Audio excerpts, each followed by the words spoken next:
38년 동안 내가 그러니까 한 번도 해보지 않은 그 매주 쓰기를 우리 1, 2, 3세가 하고 있는 거 보고 깜짝 놀랐거든요. 아침에 콩을 삶았어요. 콩 삶는 냄새도 맡아보고 맛도 보고 크기도 보고 변화도 보고 이런 걸 오감으로 다 느끼잖아요. 그러니까 이렇게 가르칠 수 있는 게 발도르프 교육이고 저는 그 중에서 매주 쓰기를 선택한 거죠.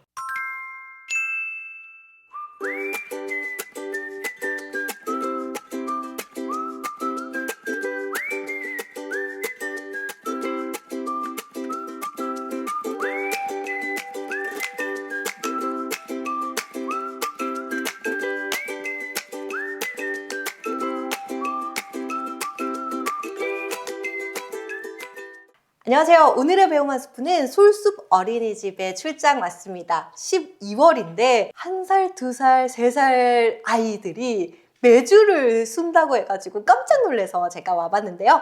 원장님 초대해 주셔서 너무너무 감사합니다. 솔숲 어린이집 조은경입니다. 네. 먼 길 오시느라고 고생 많으셨습니다. 원장님, 제가 알기로 원장님께서 원래는 초등학교 교사로 30년간 근무를 하셨잖아요. 무슨 계기로 어린이집을 이렇게 여셨으며 원장님께서 어린이집을 열 때 꿈꾸셨던 이상적인 교육 어떤 모습인지 궁금합니다. 어린이집을 해야겠다 생각하고 어린이집을 시작한 건 아니에요. 운명이 어린이집으로 데리고 왔을 뿐이죠. 그러니까 교사를 접고 어떤 목적을 갖고 있었냐면 사실 배운다는 건 굉장히 행복한 일이잖아요. 맞아요. 그래서 이 행복한 일임을 애들이 느끼고 알고 실천하게 하는 습관을 만들어주는 일이 배움이어야 하는데 제가 그 모범을 보여주고 싶어서 시작했습니다. 원장님이 생각하시는 어린이집의 원장 역할이 무엇이라고 생각을 하실까요? 저는 원장은 이정표라고 생각해요. 와, 그래서 아이들이 원장을 보고 원장이 가르치는 방향이 뭔지 스스로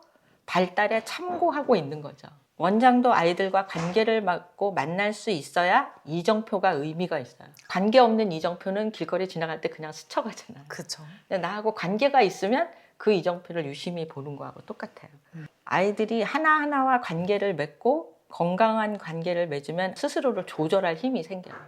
저희 저 계절탁자에 네. 엄청나게 많은 물건들이 올라가 있지만 저희 어린이집 애들은 만지지 않아요.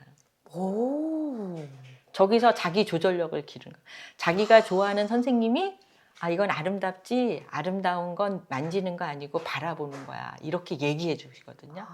그러면 얘네들이 2세 아이들이 1세 아이들이 들어와서 저렇게 새로 들어와서 이제 아무 관념이 없을 때 만지면 아름답지 아름다운 건 바라보는 거지 만지는 거 아니야. 이렇게 이정표가 되어주거든요. 서로들. 이렇게 경험하게 하는 게 중요한 거예요. 원장님께서 방금 말씀해 주셨던 계절 탁자요. 네. 그거 우리 솔숲 어린이집 같은 경우에는 매달 바꾸고 있을까요? 네, 와. 그런 편이죠. 왜냐면 그러면은 발도르프 기관에서는 이 계절 탁자가 웬만하면 있잖아요. 그 의미가 궁금합니다. 근데 다른 분들은 어떤 의미로 계절 탁자를 활용하시는지 저는 잘 몰라요. 사실. 네. 근데 저는 계절 탁자가 메타인지를 활용하는 거라고 생각해요. 왜냐하면 이제 저 계절 탁자에 애들이 산책 나가서 주워온 물건도 올라가고 그리고 또 농장에 가서 채취해온 것도 올라가요. 내가 저 활동을 했었지 그 물건을 보고 알지만 저는 또 저기다가 이야기를 꾸며놓죠. 앞으로 우리가 이제 동지제를 하게 될 텐데 그래서 이런 행사를 한다는 걸 인형으로 저기다 구현해 놓은 거잖아요.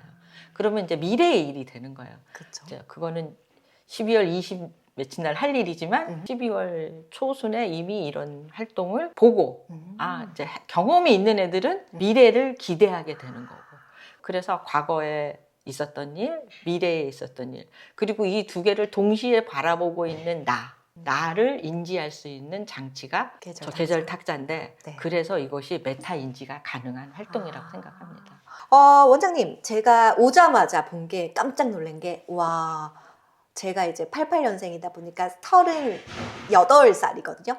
38년 동안 내가 그러니까 한 번도 해보지 않은 그 매주 쓰기를 우리 1, 2, 3세가 하고 있는 거 보고 깜짝 놀랐거든요. 솔숲 어린이집은 매년 실천을 하고 있다면서요. 매주 쓰기, 장담그기 활동을 하는 이유가 궁금합니다. 저는 50의 어린이집을 열었는데 네. 그때까지 매주 안 써봤어요. 매주를 어떻게 쓰는지도 몰라서 그렇죠. 비싼 돈 내고 가서 배워왔어요. 왜냐하면 이 아이들에게 가르쳐야 될 것이 무엇인가를 고민했을 때 지혜를 전달해 주려면 음식에서부터 찾아오는 게 가장 핵심적인 거다 생각을 하고, 사실은 이 아이들이 매주를 쓴다는 게 그냥 오늘 하는 걸로 끝나는 건 아니에요. 그렇죠. 콩을 씻어서 네. 하룻밤을 불렸죠. 그리고 아침에 콩을 삶았어요. 그럼 콩 삶는 냄새도 맡아보고 맛도 보고 크기도 보고 변화도 보고 이런 걸 오감으로 다 느끼잖아요. 네. 그리고 또 절구에 찧으면서 콩으로 있을 때는 얘네들이 힘이 없는데 찧어서 매주가 되는 순간 끈기가 생겨요. 그래서 애기들이 혼자 힘을 할 수 없네. 힘이 모이면 개별로 있는 것보다 훨씬 더 강해진다는 걸 애들한테 니네들이 뭉쳐서 힘을 뭉쳐야지 도와야지 이렇게 말하는 게 아니에요. 이 활동을 통해서 스스로 생각하는 거죠. 그리고 내가 이걸 무거웠고 힘들었음을 알기 때문에 원장이 혼자 하고 있으니까 애들이 아까 산책 나갔다 돌아오면서 네. 내가 도와줄게 이 소리가 나오는 거예요.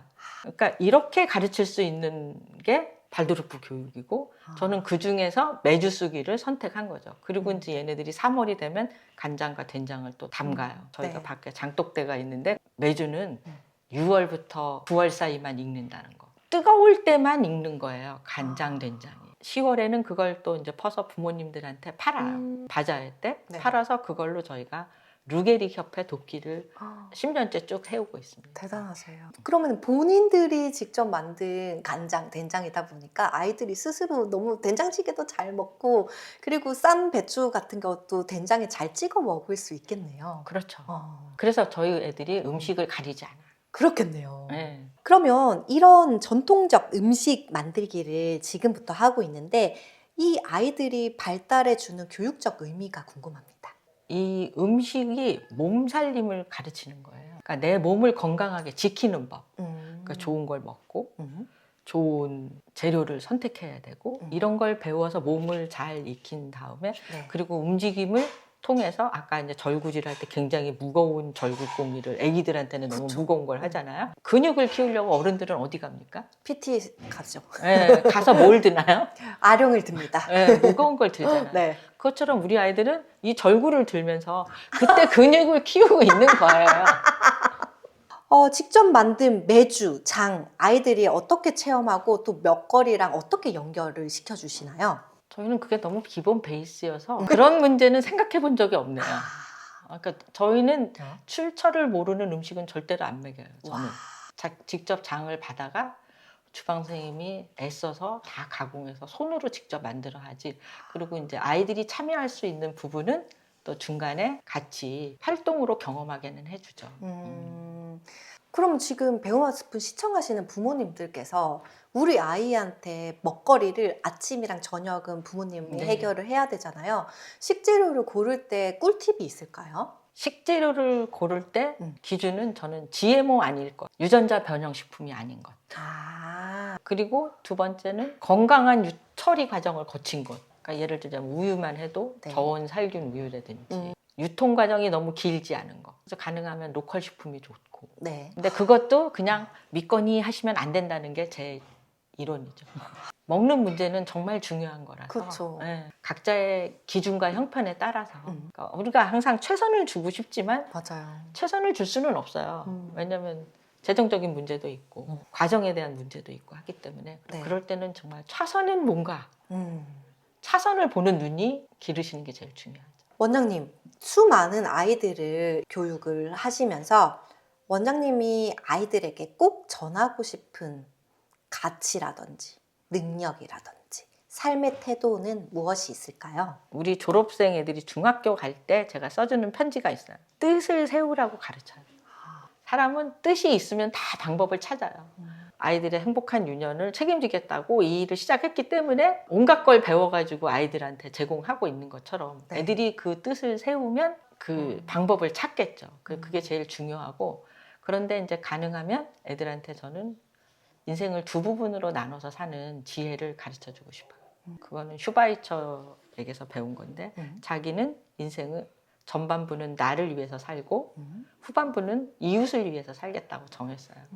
그 사람이 뭐 잘한 일도 있고 과정에서 못한 일도 있겠지만 저는 인생을 그렇게 두 부분으로 나눠서 자기가 뜻을 세우고 자기 인생을 어느 정도 즐길 줄도 알아야 되고 그래야지 미련이 없죠. 그렇죠. 그리고 두 번째로는 이웃을 위해서 내가 가진 재능을 펼칠 수 있게 하는 게 인생을 잘 사는 방법이 아닌가 생각하고 이제 졸업생들한테 제가 그래서 그런 뜻으로 편지를 써줍니다. 그럼 원장님은 슈바이처처럼 살고 계시네요. 인생 반년은 초등학교 교사로 근무를 하셨고 인생 반년은 우리 대한민국의 유년 시절 아이를 위해서 이렇게 몸소 실천하고 계시니까 저는 이제 솔숲 어린이집 아이들을 보면서 와, 부모님들이 얼마나 덕을 많이 쌓았길래 이 솔숲 어린이집을 알고 보내셨을까 그 생각이 들었거든요.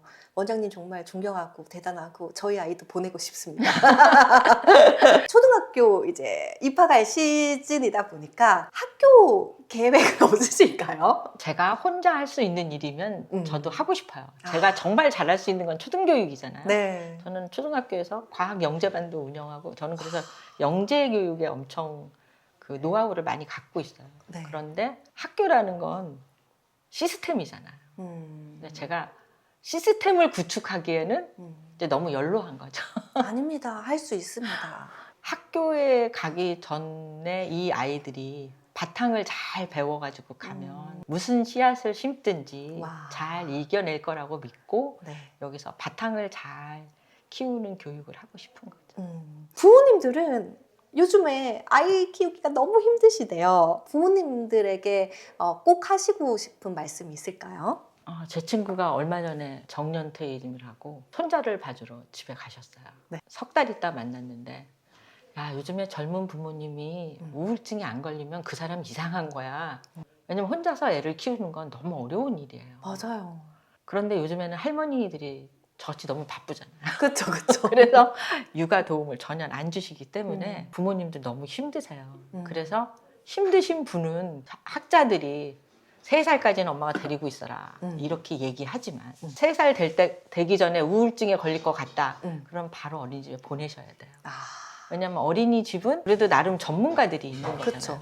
그리고 엄마가 하루의 일과 중에 2-3시간만 쉬어도 애한테 훨씬 긍정적인 에너지를 주실 거예요. 애를 2-3시간 어린이집에 맡기는 거에 양심의 가책을 느끼시면 안 돼요.